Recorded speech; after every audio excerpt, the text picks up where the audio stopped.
ఏది అయినా ట్రై చెయ్యి ఆచి చికెన్ మసాలా. ఆచి చికెన్ మసాలా. ఐపీఎల్ జోష్లో ఉన్న క్రికెట్ ఫ్యాన్స్ కు మరో గుడ్ న్యూస్ చెప్పారు Bollywood makers. Indian cricket team మాజీ captain Ganguly biopic shooting start అయినట్లుగా వెల్లడించారు. దీంతో ఈ జానర్లో గతంలో వచ్చిన సినిమాలను గుర్తు చేసుకుంటున్నారు ఫ్యాన్స్. ఇండియన్ స్క్రీన్స్ మీద స్పోర్ట్స్ పర్సన్ బయోపిక్ గా వచ్చి ఘన విజయం సాధించిన సినిమా MS Dhoni the untold story. Biopic అయిన కమర్షియల్ ఎలిమెంట్స్ ఏమాత్రం మిస్ అవ్వకుండా రూపొందించిన ఈ సినిమా బాక్స్ ఆఫీస్ ను షేక్ చేసింది. ఈ జానర్ లో మరిన్ని సినిమాలు చేసే కాన్ఫిడెన్స్ ఇచ్చింది. ధోని సినిమా సక్సెస్ తర్వాత సచిన్ బయోపిక్ కూడా ఆడియన్స్ ముందుకొచ్చింది. అయితే ధోని బయోపిక్ స్టైల్లో కమర్షియల్ సినిమాలా కాకుండా డాక్యుమెంటరీ రూపంలో తన బయోపిక్ ను రూపొందించారు సచిన్.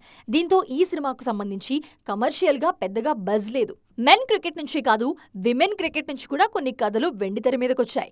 ఇండియన్ క్రికెట్ టీంకు ఎన్నో అద్భుత విజయాలు అందించిన మిథాలీ రాజ్ జీవితం ఆధారంగా సభాష్ మితూ సినిమాను రూపొందించారు. ఈ సినిమాల తరహాలోనే గంగూలీ బయోపిక్ కూడా మంచి బజ్ క్రియేట్ చేస్తుందన్న అంచనాలు